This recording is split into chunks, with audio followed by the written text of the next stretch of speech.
മനുഷ്യൻ യന്ത്രത്തെ അനുസരിക്കാതിരുന്ന ഒരേ ഒരു നിമിഷത്തിൽ അയാൾ മരണത്തെ തന്നെ മാറ്റി നിർത്തി. ആയുധമില്ലാതെ ഒരു തീരുമാനത്തിലൂടെ ലോകത്തെ രക്ഷിച്ചു.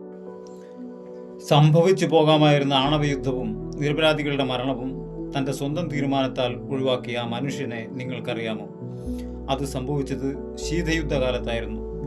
USSR കോൾഡ് വാർ 1947 മുതൽ 1991 വരെ ആ കാലഘട്ടം നീണ്ടു.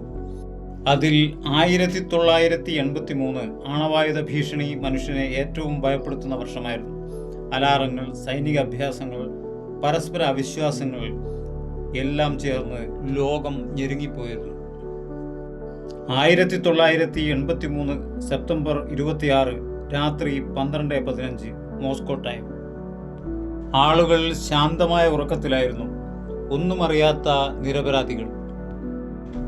മോസ്കോയ്ക്കടുത്തുള്ള സെർപക്കോവ് 15 എന്ന സ്ഥലത്തെ രഹസ്യ സൈനിക കേന്ദ്രത്തിലായിരുന്നു അദ്ദേഹത്തിന് ഡ്യൂട്ടി.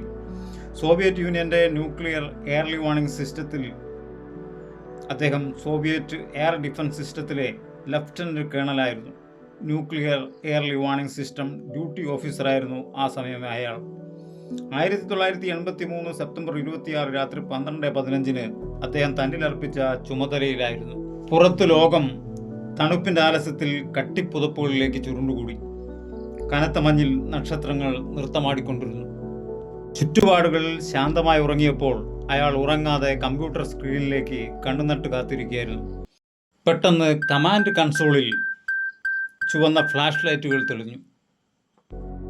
സോവിയറ്റ് റഷ്യയ്ക്ക് നേരെ 5 മിസൈലുകൾ കുതിച്ചു വരുന്നതായി ഒരു മുന്നറിയിപ്പ് അദ്ദേഹം സ്ക്രീനിൽ കണ്ടു. സോവിയറ്റ് ഏർലി വാർണിംഗ് സാറ്റലൈറ്റ് സിസ്റ്റത്തിൽ നിന്നായിരുന്നു ആ അറിയിപ്പ്. വീണ്ടും കമ്പ്യൂട്ടർ അത് മിസൈൽ ആക്രമണമായി തന്നെ സ്ഥിരീകരിക്കുന്നു. ഹൈക്കമാൻഡിന് റിപ്പോർട്ട് ചെയ്യാൻ കമ്പ്യൂട്ടർ നിർദ്ദേശിച്ചു. USSRന്റെ പ്രതികാര നടപടികൾക്ക് വേണ്ടി ലോകം വെന്തുരുകാൻ. അമേരിക്കയിൽ നിന്ന് ഒരു ആണവ മിസൈൽ മോസ്കോവിലെത്താൻ അന്ന് അരമണിക്കൂറിലും കുറഞ്ഞ സമയം മതി. ലോകം രക്ഷപ്പെടണമോ നശിക്കണമോ എന്ന് തീരുമാനിക്കാനുള്ള സമയമാകട്ടെ വെറും 15 മിനിറ്റ്. റിപ്പോർട്ട് ചെയ്യാനുള്ള സമയം സ്ക്രീനിൽ കുറഞ്ഞു വരികയാണ്. മരണം വാതിലിനരികിൽ ചുരമാന്തിക്കൊണ്ടിരിക്കുന്ന പോലെ ആ ഓഫീസർക്ക് തോന്നി. അത് വാതിൽ തുറന്ന് പുറത്തേക്ക് കയറാനും ആയിരങ്ങളുടെ മേൽ പടർന്നു പന്തലിക്കാനും കിതയ്ക്കുകയും മാന്തുകയും ചെയ്തുകൊണ്ടിരുന്നു. കുറച്ച് വൃദ്ധരുടെ തീരുമാനത്തിൽ ആയിരങ്ങൾ വെന്തുരുകി മരിക്കും. ആരോടും ഒന്നും ചെയ്യാത്ത ശത്രുതയില്ലാത്ത നിരപരാധികളുടെ മരണം ആ ഓഫീസർ മനസ്സിൽ കണ്ടു. താൻ ഇരുതല മൂർച്ചയുള്ള ഒരു വാൾ കയ്യിൽ വെച്ചിരിക്കുന്നു. റിപ്പോർട്ട് ചെയ്യാനും പ്രതികാര നടപടികൾക്കും വേണ്ട 15 മിനിറ്റ് വീണ്ടും കുറഞ്ഞുകൊണ്ടിരുന്നു. സ്റ്റാനിസ്ലാവ് പെട്രോവ്, അതായിരുന്നു ആ ഓഫീസറുടെ പേര്. പെട്രോവിൽ മനുഷ്യ സഹജമായ സംശയ ബുദ്ധി ഉണർന്നു. അദ്ദേഹം ഇത് ശരിയല്ല എന്ന മനുഷ്യബുദ്ധിയിൽ വിശ്വസിച്ചു. എന്തുകൊണ്ട് 5 മിസൈലുകൾ മാത്രം? ആണവാക്രമണമാണെങ്കിൽ 100 കണക്കിന് മിസൈലുകൾ ഉണ്ടാകുമല്ലോ എന്ന് അദ്ദേഹം ആലോചിച്ചു. യന്ത്രം പറഞ്ഞു, പക്ഷേ മനുഷ്യബുദ്ധി അനുസരിച്ചില്ല. പ്രതികാരത്തിന് അനുമതി നൽകാതെ അലാറാം ഫാൾസ് ആണെന്ന് പെട്രോവ് റിപ്പോർട്ട് നൽകി.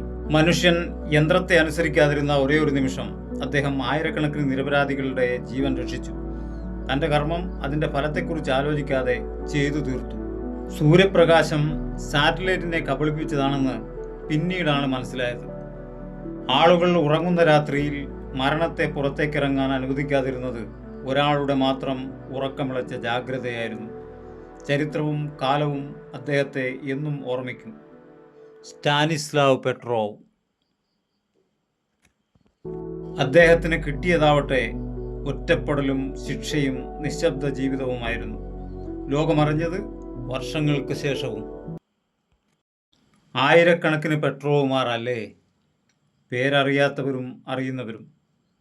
അവർ കാരണം നാം സമാധാനമായി ഉറങ്ങുകയും ഉണരുകയും ചെയ്യുന്നു.